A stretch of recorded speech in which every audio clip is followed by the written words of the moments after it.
जय जगन्नाथ मु आपणकर भाई प्रोफेसर विजय पट्टनायक छेनु सर आशा करी आपण मैंने समस्ते प्रभु कृपार भल थे बोली माँ गोटे कथा मन पड़े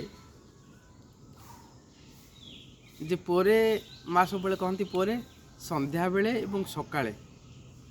माने पाहांतिया सकाळे जिते राति सरी सरी आसो दिन हो दिन सरी सरी जो राति हो से समय केवे शोबुनि कारण से ही समय ही से गोटा हूँ संधि समय दिन आ रातिर से दीटा जाक संधि समय ठाकुर मैंने आम घर मान को बुलवाक आसता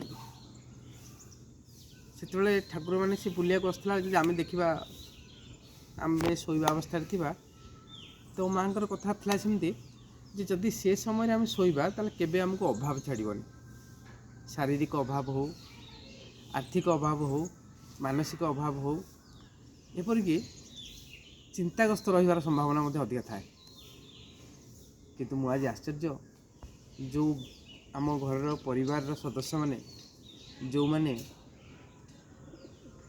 माँ को से 30 वर्ष 40 वर्ष चलती से माने भी आज से कथा से परंपरा को भूली सारे ठीक अच्छे यह होता है अहंकार